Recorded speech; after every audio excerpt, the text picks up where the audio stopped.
Remue ménage. Remue ménage.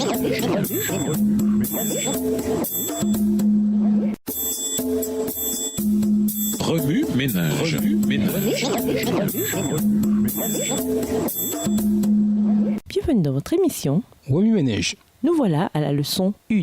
Paul, l'apôtre des gentils. Après avoir entendu ces mots, tous se calmèrent et louèrent Dieu en disant « C'est donc vrai, Dieu a donné aussi à ceux qui ne sont pas juifs la possibilité de changer de comportement et de recevoir la vraie vie. » Acte 11, verset 18. Non des hommes, mais de la lumière. Lisons 1 Corinthiens 11, verset 1. 1 Corinthiens 11, verset 1. « Soyez mes imitateurs comme je le suis moi-même de Christ. » Il y a un an, j'avais peine à croire que je me tenais là, devant l'assemblée de mon église locale, pour témoigner de la façon dont Dieu m'avait délivré de ma dépendance au divertissement. Cette église locale, que j'appelais mienne, se trouvait dans un pays arabe, à des milliers de kilomètres de chez moi. Si quelqu'un m'avait dit un an plus tôt que ce serait là ma réalité, je l'aurais cru complètement cinglé.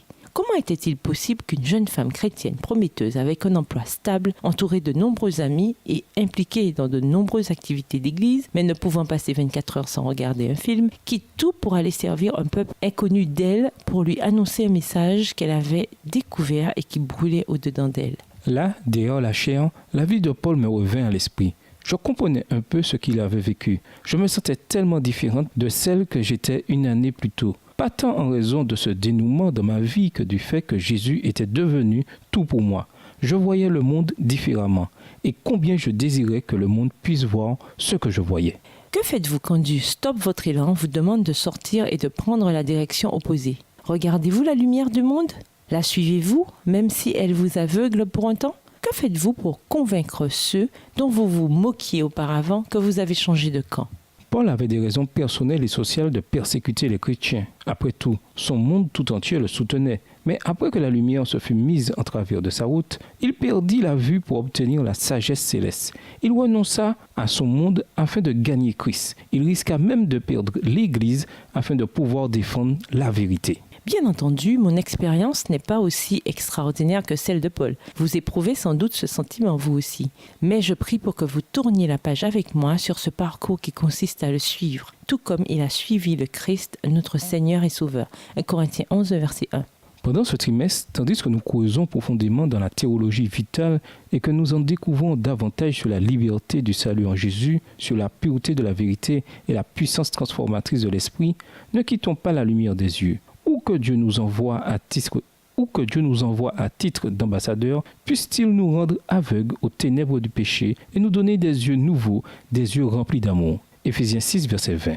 Au revoir. Et à demain si Dieu veut.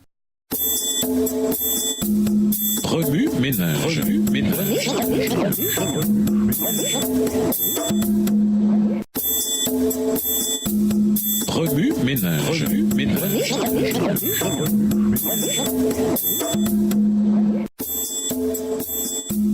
Remue ménage. Remue ménage.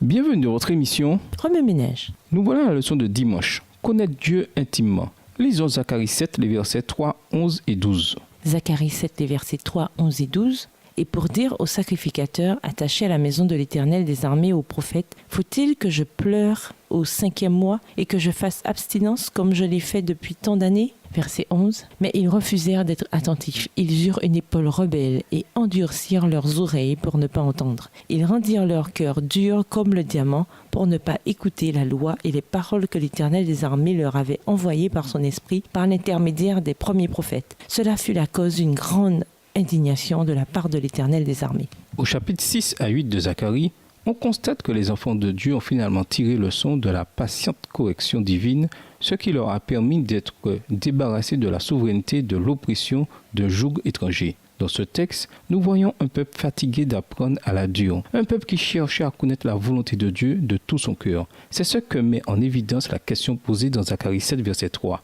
Les Israélites voulaient distinguer clairement la volonté de Dieu à l'égard des jours de jeûne que la tradition leur avait enseigné. Dieu résume non seulement le problème, lequel est très similaire à celui des Galates, mais aussi la solution également applicable à l'Église en Galatie. Dans les deux cas, le problème s'enracine dans, premièrement, la pratique qui consiste à considérer la tradition et la théologie populaire des dirigeants de l'Église comme étant l'autorité qui n'appartient pourtant qu'à la parole de Dieu. Deuxièmement, la substitution graduelle d'une spiritualité superficielle à une connaissance intime de Dieu, telle que citée dans Zacharie 7, les versets 11 et 12. La marque de Dieu, son caractère d'amour inconditionnel, est placée dans notre cœur et notre esprit en y faisant entrer le Jésus vivant par l'intimité que procure cette connaissance. C'est avec raison que Dieu déclara par la bouche d'Osée que son peuple était réduit au silence, faute de le reconnaître. Osée 4, verset 6. Un sentiment dont Jésus lui-même se fit plus tard l'écho. Malheur à vous, maîtres de la loi, vous avez pris la clé permettant d'ouvrir la porte du savoir. Vous n'entrez pas vous-même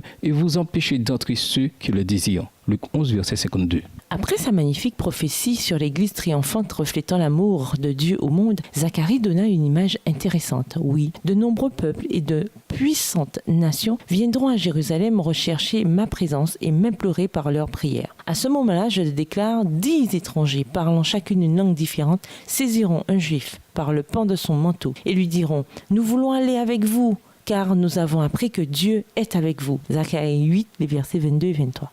Il semble que notre monde ait tellement soif d'amour qu'après l'avoir enfin sérieusement considéré, il finit en fait par abandonner le bateau du péché. La vérité sur Dieu ayant finalement rencontré la lumière du jour dans son entièreté, on trouve enfin que le joug et le fardeau de Dieu sont exactement comme Jésus l'a dit, doux et léger. Le gouvernement de Dieu apparaît dans toute sa beauté, en contraste avec la cruauté et les épreuves qui, comme nous le montre l'histoire, résultent d'un éloignement de la loi d'amour de Dieu. Pour la survie de l'Église primitive, Dieu jugea à propos d'appeler Saul, le persécuteur du mouvement protestant de l'époque. Les dirigeants d'Israël avaient vénéré la tradition et la sagesse humaine au lieu d'une connaissance intime de Dieu. Jésus déclara que cette connaissance était l'incarnation de la vie éternelle. Jean 17, le verset 3. Elle germinerait et deviendrait un grand arbre de foi arrosé par la justice qui découle de la présence même de Jésus-Christ, le Fils du Dieu très haut. Mais pourquoi choisit-il Saul ? Cet homme ne s'était-il pas montré aveugle en quelques points critiques ? Cependant, si on considère d'autres attributs qui, au regard de Dieu, constituent la vraie grandeur, la vraie référence envers Dieu qui chérit son honneur et dont l'âme fait ses délices, Paul était indubitablement sans égal. Et il se trouve qu'il possédait naturellement de nombreux autres traits qui le qualifiaient plus que tous les autres pour ce grand appel. Ce qui compte le plus pour Dieu, c'est l'âme pure et pieuse qui cherche à connaître intimement la volonté divine. Dans son premier chapitre aux Galates, Paul prononce un discours logique dans une tentative de protéger l'Église de la tendance humaine à faire des idéaux chéris du comportement chrétien, ceci étant de très bonnes choses en soi qu'il faut encourager dans la vie d'un individu, la clé pour obtenir l'approbation de Dieu, par exemple la justice par le régime alimentaire ou l'observation du sabbat. Dans ce chapitre, le problème est, d'entrée de jeu, brièvement présenté, je suis stupéfait de la rapidité avec laquelle vous vous détournez de Dieu. Il vous a appelé par la grâce du Christ et vous regardez à une autre bonne nouvelle. En réalité, il n'y en a pas d'autre. Il y a seulement des gens qui vous troublent et qui veulent changer la bonne nouvelle du Christ. Galates 1, versets 6 et 7. Il n'existe qu'un seul évangile qui soit profitable. Toute déviation constitue l'œuvre de l'adversaire, martèle Paul. Jésus a souligné un thème par rapport à notre œuvre, c'est-à-dire notre part dans le plan du salut. En disant « Demeurez unis à moi », Jean 15, verset 4, il fait référence à une connaissance intime de Dieu. « Celui qui mange ma chair et boit mon sang demeure uni à moi et moi à lui », Jean 6, verset 56. C'est l'Esprit de Dieu qui donne la vie. L'homme seul n'aboutit à rien. Les paroles que je vous ai dites sont esprit et vie. Jean 6, verset 63. Premier ménage, cherchez des textes bibliques traitant de la connaissance intime de Dieu dans la vie du croyant. Comparez vos découvertes avec une évaluation honnête de votre intimité actuelle avec lui. Faites une liste des doctrines sur lesquelles votre famille ou votre église locale met l'accent au point qu'elle frise de supplanter la vérité biblique. Faites ensuite une liste des textes contenant les principes par lesquels on obtient une perspective équilibrée qui s'enracine dans la parole. Au revoir. Et à demain si Dieu veut. Remue ménage. Remue ménage.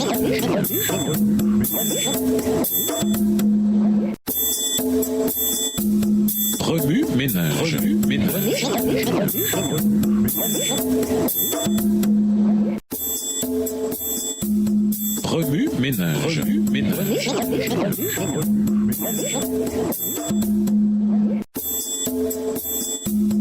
Remue ménage. Remue ménage. Bienvenue à votre émission. Remue-ménage. Nous voilà à la leçon de lundi, une foi pleine d'assurance. Lisons Galates 1, les versets 22 à 24. Galates 1, les versets 22 à 24. Or, mon visage était inconnu des églises de Judée qui sont en Christ. Elles avaient seulement entendu dire, celui qui autrefois nous persécutait annonce maintenant la foi qu'il voulait alors détruire. Et elles glorifiaient Dieu à mon sujet. Dans sa lettre aux Galates, Paul revint à sa propre expérience dont il avait informé auparavant les Galates. Il leur rappela sa compétence dans l'apprentissage des Juifs et son zèle dans leur religion. Ne s'était-il pas distingué, même jeune homme, en tant que défenseur capable et zélé de la foi juive? Mais lorsque le Christ se révéla à lui, il renonça immédiatement à tous ses honneurs et avantages futurs et consacra sa vie à la prédication de la croix. Il appela ses frères à décider si dans tout ceci, il aurait pu être poussé par quelque mobile mondain ou égoïste. Il leur montra ensuite qu'après sa conversion, il n'avait eu aucune occasion de recevoir une instruction humaine. Les doctrines qu'il prêchait lui avaient été révélées par le Seigneur Jésus-Christ lui-même. Après sa vision à Damas, Paul se retira en Arabie pour communier avec Dieu. Ce ne fut que 3 ans plus tard qu'il se rendit à Jérusalem et il n'y séjourna que 15 jours. De là, il s'en alla prêcher l'évangile aux gentils. J'étais, déclare-t-il, inconnu de visage aux églises de Judée qui sont en Christ. Seulement, elles avaient entendu dire, celui qui autrefois nous persécutait annonce maintenant la foi qu'il s'efforçait alors de détruire. Et elles glorifiaient Dieu à mon sujet. Galates 1, les versets 22 à 24 dans la version Louis II. En révisant ainsi son histoire, l'apôtre chercha à montrer clairement que c'est par une manifestation spéciale de la puissance divine qu'il avait été amené à percevoir et à saisir les grandes vérités de l'Évangile, telles que présentées dans l'Ancien Testament et incarnées dans la vie du Christ sur la terre. C'était par les instructions de Dieu lui-même que l'apôtre avertissait et censurait les Galates d'une manière aussi catégorique et aussi solennelle. Il n'écrivait ni avec doute ni avec hésitation, mais avec une assurance basée sur la conviction et avec une connaissance absolue du message évangélique. Il rendait évidente la différence entre l'enseignement donné par les hommes et l'instruction reçue directement du Christ. Oui, ménage, comment recevons-nous la connaissance de Dieu? De quelle façon pouvons-nous apporter cette lumière au monde? Jacques 1, verset 5, 2 Pierre 1, verset 2 à 10. Honneur, avantage, prestige. Quel avantage y a-t-il à long terme à se cramponner à ces reconnaissances mondaines et à renoncer à l'appel infiniment plus grand que Dieu nous lance? Matthieu 6, les versets 19 à 21. Au revoir. Et à demain si Dieu veut. Remue ménage. Remue ménage.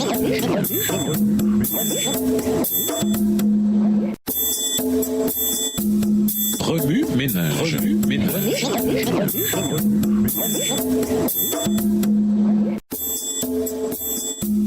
Remue ménage. Remue ménage.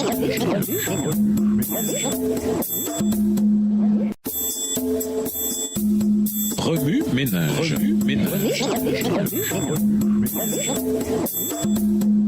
Bienvenue dans votre émission. Oui, ménage. Nous voilà à la leçon de mardi, Paul ou le Martin Luther de son époque. Lisons Galates 3, les versets 21 à 22. Galates 3, les versets 21 et 22.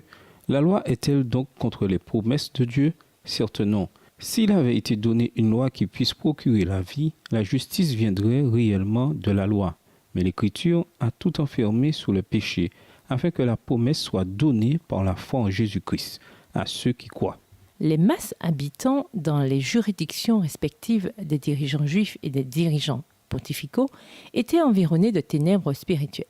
Le leadership de chaque époque avait réussi à troquer avec succès la doctrine de la justification par la foi, seule contre une doctrine de justification par une longue liste de règles rigides. Il donnait de Dieu l'image d'un Dieu courroucé à l'affût du moindre faux pas de son peuple. Par conséquent, on ne le considérait pas tel qu'il est, un Dieu aimant et miséricordieux. Les gens plaçaient la tradition et les enseignements des dirigeants au-dessus d'une connaissance personnelle de Dieu. À leur époque respective, Paul et Martin Luther ont fait des expériences similaires. L'un et l'autre ont démontré une conception juste de la révérence aux craintes de Dieu. L'un et l'autre se sont fait les champions du principe de la justification par la foi seule. Aucun d'eux ne minimisait les bonnes œuvres ou la sanctification, mais les avait compris qu'on ne peut ressembler davantage à Jésus que lorsqu'on se rend compte de la véritable condition humaine et de l'impossibilité de garder parfaitement la loi par soi-même. Cela signifie-t-il que la loi est contraire aux promesses de Dieu? Certainement pas. Si une loi avait été donnée qui puisse procurer la vraie vie aux hommes, alors l'homme pourrait être rendu juste aux yeux de Dieu par le moyen de la loi. Mais l'Écriture a déclaré que le monde entier est soumis à la puissance du péché afin que le don promis par Dieu soit accordé aux croyants en raison de leur foi en Jésus-Christ. Galates 3, les versets 21 et 22. En découvrant le caractère divin et en regardant humblement à Jésus afin qu'il mette sa vie, ses pensées saintes et ses sentiments dans notre esprit, croyant à ses promesses et tremblant à la pensée d'essayer de nous rendre plus aimants par nous-mêmes, nous deviendrons au fil du temps de plus en plus semblables à lui. Sa justice deviendra une fontaine par laquelle nous ferons l'expérience de nouveaux mobiles et de nouveaux sentiments envers les autres, une fontaine alimentée par le fait que nous demeurons constamment dans sa parole par l'étude et la méditation. C'est ainsi que nous deviendrons intimes avec Dieu. Au ménage, faites l'inventaire de votre compréhension de la grâce. Y a-t-il des secteurs où, selon vous, nous devons nous comporter d'une certaine manière pour gagner l'approbation divine ou rassembler par nous-mêmes des pensées et des mobiles saints? En tant qu'adventistes, nous avons reçu une bénédiction qui peut se transformer en malédiction si nous étudions de façon superficielle. Pensez à une compréhension traditionnelle dans l'adventisme qui suggère que nous devons nous comporter d'une certaine manière pour avoir l'assurance de la faveur divine. Identifiez le ou les principes qui sont à la base de cette conception. Enfin, faites une recherche approfondie du ou des principes dans les écrits de l'esprit de prophétie et ou la Bible pour obtenir une compréhension plus équilibrée. Au revoir. Et à demain si Dieu veut. Remue ménage. Remue ménage.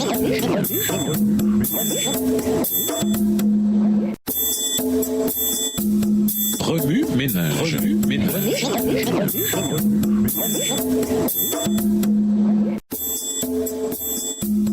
Remue ménage. Remue ménage.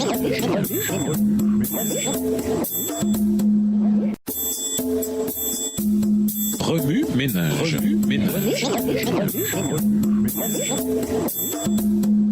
Bienvenue dans votre émission. Oui, ménage. Nous voilà à la leçon de mercredi. Faire l'expérience de Dieu. Lisons Acte 8, les versets 1 à 3. Acte 8, versets 1 à 3.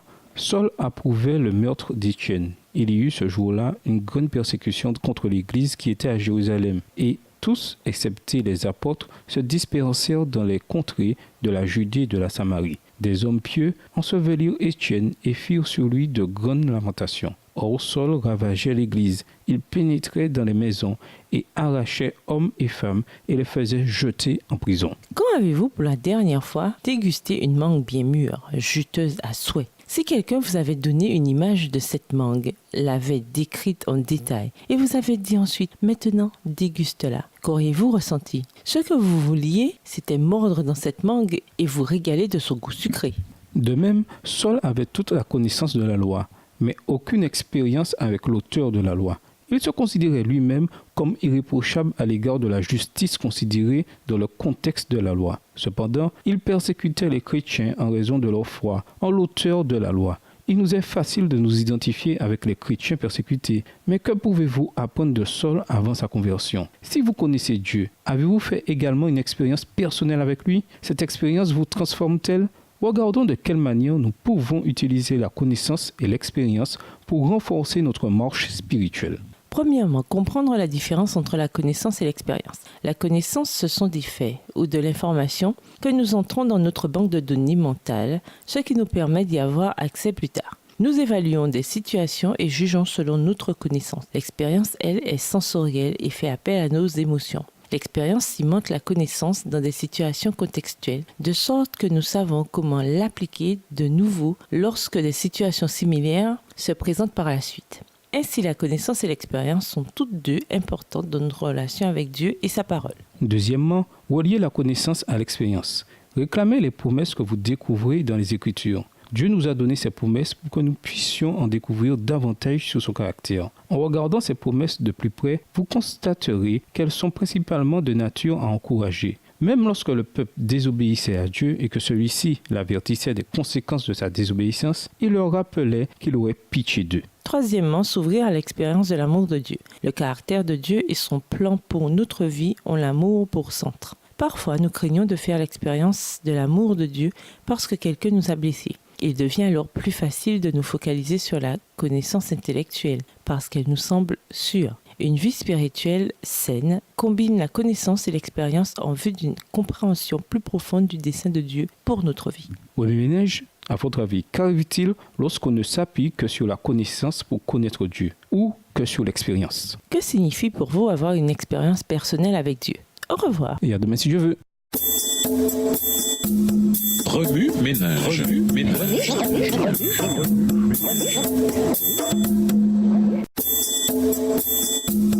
Remue ménage. Remue ménage.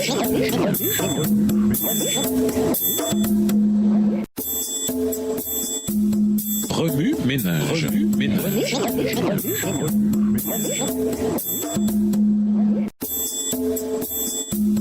Remue ménage. Remue ménage. Bienvenue dans votre émission. Oui, Ménage. Nous voilà à la leçon de jeudi, la peur de l'inconnu. Lisons Acte 11 et versets 1 à 10. Acte 11 et versets 1 à 10. Les apôtres et les frères qui étaient dans la Judée apprirent que les païens avaient aussi reçu la parole de Dieu. Et lorsque Pierre fut monté à Jérusalem, ceux qui étaient circoncis le prirent à partie et dirent: Tu es entré chez des incirconcis et tu as mangé avec eux. Alors Pierre se mit à leur faire un exposé suivi. Il dit: J'étais dans la ville de Jaffa et je priais. Lorsqu'en extase, j'eus une vision, un objet semblable à une grande nappe, attaché par les quatre coins, descendait et s'abaissait du ciel et venait jusqu'à moi. Verset 6. En l'examinant avec attention, je vis les quadrupèdes de la terre, les bêtes sauvages, les reptiles et les oiseaux du ciel. J'entendis aussi une voix qui me disait: Lève-toi, Pierre, tue et mange. Mais je dis: Non, Seigneur, car jamais rien de souillé ou d'impur n'est entré dans ma bouche. Et pour la seconde fois du ciel, la voix reprit: Ce que Dieu a déclaré pur, ne le regarde pas comme souillé. Cela se produisit jusqu'à 3 fois, puis tout fut retiré dans le ciel. L'humanité se cramponne à ce qui lui est familier et évite ce qu'elle ne comprend pas. Cette tendance est manifeste dans les tensions politiques, la purification ethnique des minorités, les guerres religieuses, le racisme et la discrimination de tout genre. On la retrouve dans les groupes d'âge, sexe, race et religion. Mais il ne s'agit pas ici que de haine et de guerre.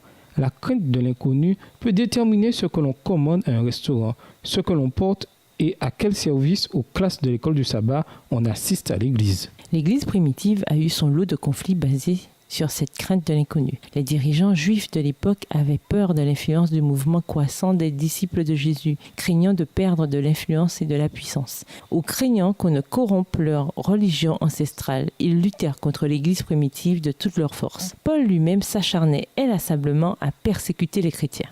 Chose ironique, cette crainte et cette discrimination générèrent précisément un conflit au sein de l'Église lorsque l'Évangile fut prêché aux gentils. Les premiers chrétiens, pour de nombreuses et mêmes raisons que celles des dirigeants juifs, résistaient au changement et à la perte de contrôle que celui-ci entraînerait.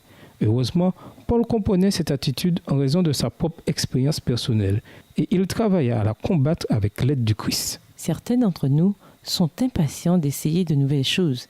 Un nouvel aliment ou un nouvel endroit à visiter peut avoir une saveur d'aventure et de plaisir. Mais peu d'entre nous, s'il y en a, apprécient l'idée que l'une de nos croyances de longue date soit contestée ou révélée erronée. Quand cela se produit, notre réaction est souvent très négative, même au point de rejeter des preuves. Alors que se passe-t-il lorsque ces croyances traitent de ce que nous sommes ou de ce que quelqu'un d'autre est ? Il peut sembler ridicule de rejeter un groupe de gens tels que les gentils. Nous faisons certainement preuve de plus de discernement, n'est-ce pas ? Mais à moins d'être pleinement en harmonie avec le Christ, ce n'est malheureusement pas le cas. Nous nous scindons encore nous-mêmes en groupe et nous nous distançons de ceux qui sont différents, qu'il s'agisse de gens au statut socio-économique différent ou d'une communauté au style de vie différent. Il n'est sans doute ni facile ni naturel de toucher et d'aimer ceux qui sont différents de nous. En fait, il nous faudra certainement faire un réel effort pour changer. Mais c'est ce que Dieu nous appelle à faire et il a promis de nous aider. remue-ménage, songez à une personne ou à un groupe de personnes qui vous met mal à l'aise. Comment pouvez-vous les toucher? Comment devriez-vous réagir lorsque quelqu'un conteste l'une de vos croyances? Au revoir. Et à demain si Dieu veut. Remue-ménage. Remue-ménage.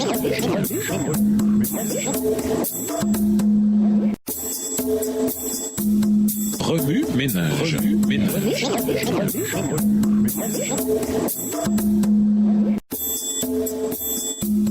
Remue-ménage.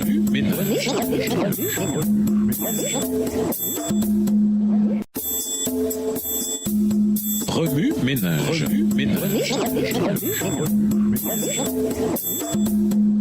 Bienvenue à votre émission. Remue-ménage. Nous voilà à la leçon de vendredi. Un homme en feu. Lisons Acte 11, verset 18. Acte 11, verset 18. Après avoir entendu cela, ils se calmèrent et glorifièrent Dieu en disant « Dieu a donc accordé la repentance aussi aux païens afin qu'ils aient la vie. » Pour conclure, à part Jésus lui-même, peu de gens ont contribué davantage à notre compréhension actuelle de la foi chrétienne que l'apôtre Paul.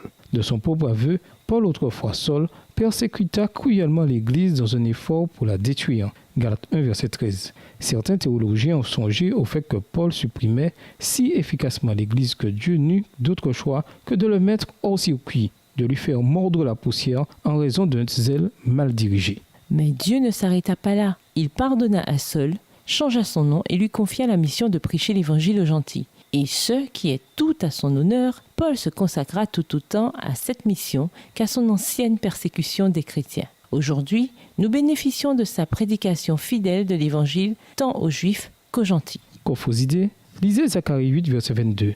Consignez dans un journal la signification de cet important verset dans vos propres mots. Comparez les actes de Saul dans Actes 7 et 9 aux autres mauvais acteurs dans les Écritures. Faites une liste de gens dont la vie a été transformée par Dieu. Donnez un exemple de quelqu'un dont la transformation a été aussi radicale que celle de Paul.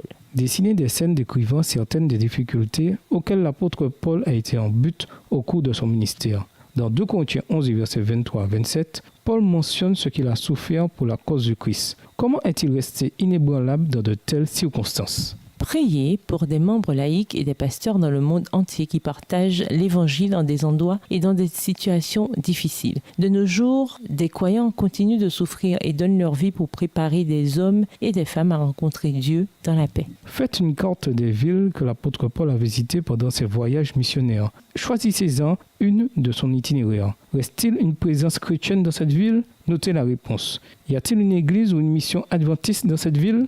Pour aller plus loin, nous vous invitons à lire Matthieu 26 et versets 59 à 61, 1 Samuel 16, verset 7, Actes 15 et versets 1 à 5, les chapitres 3, 18 et 20 du livre Conquérant Pacifique écrit par Ellen G. White. ainsi que le livre Paul, A Man of Grace and Grit, Paul, un homme de grâce et de fermeté, écrit par Charles R. Swindoll, les chapitres 1 et 2. Au revoir. Et à demain si Dieu veut. Remue-ménage. Remue-ménage.